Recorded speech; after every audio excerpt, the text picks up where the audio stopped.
With reactions to the latest AEW debut and more, this is Wrestling Hub. My name is John, and you're watching the Wrestling Report.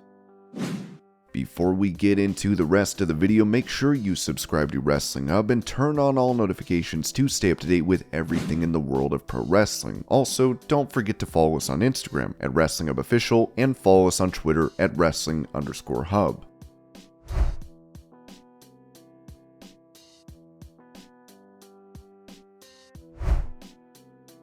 Touching on Trick Williams defeating Dominik Mysterio for the NXT North American title, Dave Meltzer said on Wrestling Observer Radio, "I don't know this, but it would feel like this was a very late decision because Trick Williams was never even scheduled for this match. This was supposed to be Mustafa Ali." Brian Alvarez added, "Ali was not supposed to win. Now, I will say this, they have not announced an NXT yet, but I would not be the least bit surprised if within the next week or two, Trick offers a rematch to Dominik and Carmelo screws him out of the title, and we get the belt back on Dominik because clearly the belt is going to end up back on Dominik soon because he was never supposed to lose it. He wasn't going to lose it to Ali, and so that would also play into this Carmelo Trick storyline where Carmelo is jealous that Trick has a title and he does not.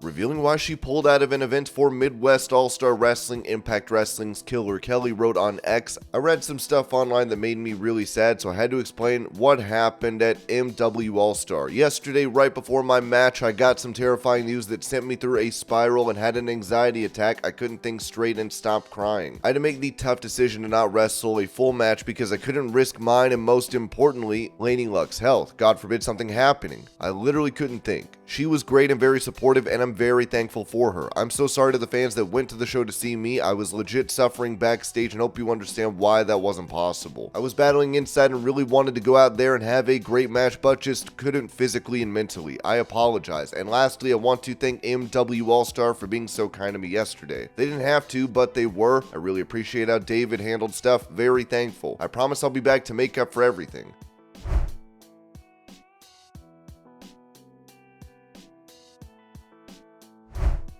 Going over some interesting stats for Kenny Omega in AEW, Drainmaker wrote on X, "Kenny Omega keeps losing every single match ever since Don Callis left him. He's now 0-5 in AEW in 2023. Double or Nothing lost to Yuta. Forbidden Door lost to Ospreay. All In lost in 6-man tag to Takeshita. All Out lost to Takeshita again. WrestleDream lost another 6-man tag. 0-6 if you count Revolution against House of Black. Kenny is winless on pay-per-views this year. The last pay-per-view he won at was All Out last year."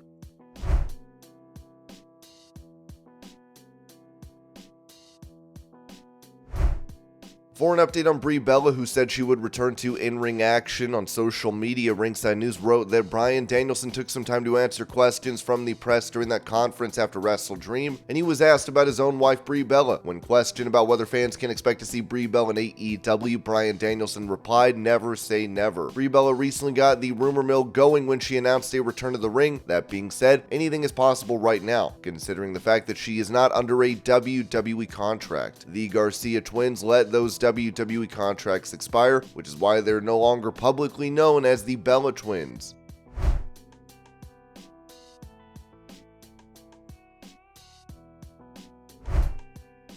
When asked about his backstage role for AEW Collision, Bryan Danielson said at the WrestleDream press conference that "My role on Collision, I mean me and Tony Khan talk a lot about it, but there is no official role there. I try to watch everything that I can, especially because we'll stay after Collision to watch all the matches, and I like to watch the ROH matches because we'll see a lot of, I want to know who within the umbrella of our company is doing good, and I like to see what independent talent we're bringing in. I like to see who's, because sometimes I see people."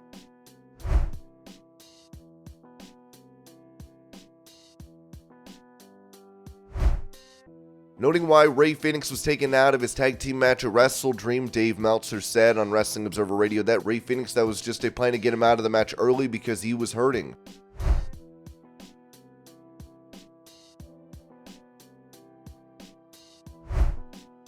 At the post-WrestleDream media scrum, AEW President Tony Khan addressed Jade Cargill's departure from the promotion, saying, "I knew Jade's contract was running up and I was very interested in having her, and I made an offer, a very big offer. I thought it was fair. And then she asked for a bigger offer and I went up again. I kind of thought that was going to do it and it didn't, which I was surprised because, to be honest, I came up with a number that was higher than her original ask. So I don't know what I'd have to do at that point, so I was surprised."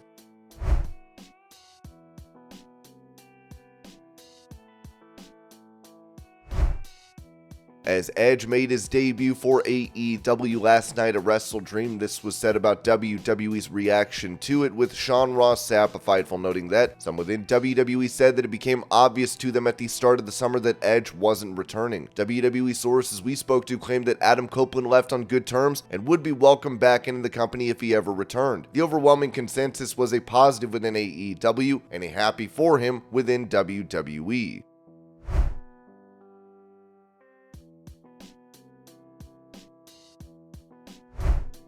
Speaking of Edge, he would be called out by an AEW star as Lance Archer wrote on X, "Hey Edge, they are afraid of me, but I bet you wouldn't be." Well, maybe you are, because everybody dies.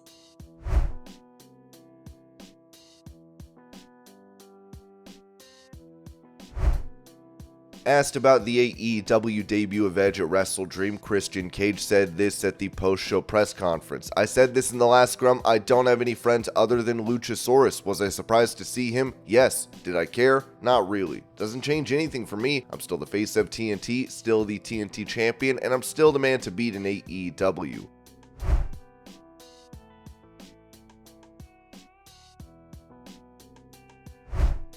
With the idea of his wife and WWE Hall of Famer Beth Phoenix making her way to AEW as well, Edge said this during the WrestleDream press conference. "I mean, anytime I get to be around Beth, I love that. I don't know about the foreseeable future, but anytime I get to be around her, I love it, obviously. And we've had a blast when we did get to work together, where she will be instrumental without anyone knowing it. She's my sounding board. So whenever you see something that really works, it's because of her, because she always gives me better ideas back. It's kind of amazing to be married to a Hall of Famer. It's pretty cool who can suplex you."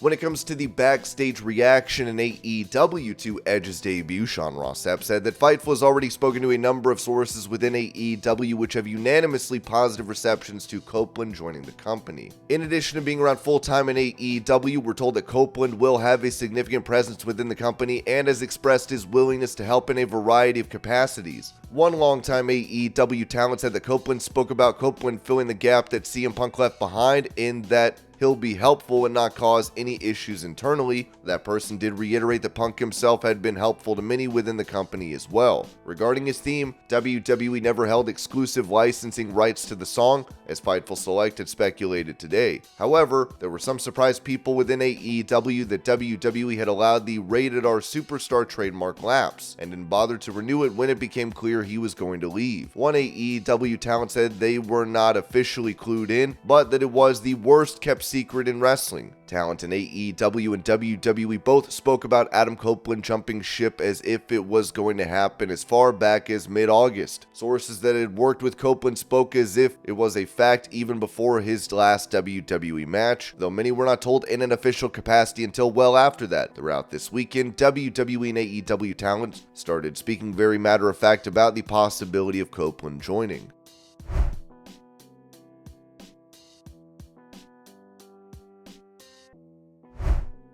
As there was speculation recently that Triple H and Stephanie McMahon might be getting a divorce, Kevin Nash said this on his Click This podcast. "I text Paul, I said, 'You okay? Everything all right? I'm here if you need anything.' He's just like, 'What's happening in my life?' I said, 'Social media says that you're splitting with Stephanie and you guys are getting a divorce.' He responds to me, 'F it. I wish somebody would have told me that before I get dragged to this JV football game and my girls cheerleading.' He says, 'I just love to find out about what's going on in my life through the internet.' I'm sure that probably would upset me because he finally probably has a day off where it's family time, and it's just like, no man, some troll's gonna mess with you on your day off."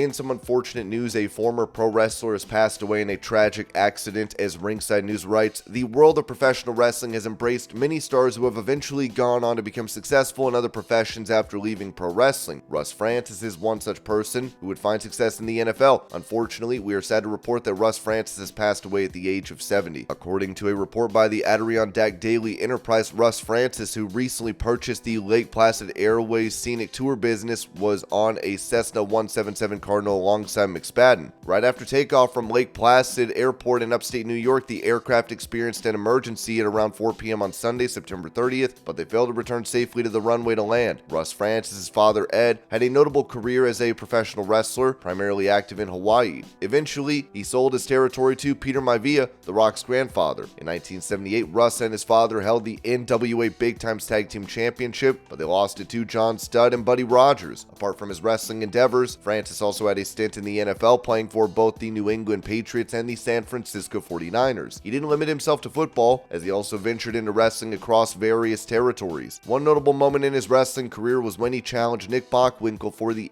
AWA World Championship during his time with the AWA. He also made appearances in Canada's Northwest promotions. In 1986, France destroyed a group of NFL players participating in a WWF WrestleMania 2 Battle Royal in Chicago, ultimately won by Andre the Giant. Francis' wrestling career came to a close in 1987, where he teamed up with Jimmy Snuka for several appearances during that year. Of course, we wish the friends and family of Russ Francis all the best during this time. And this was your Pro Wrestling News Update. I hope you're all having a great day. Thank you so much for watching, and I'll see y'all later.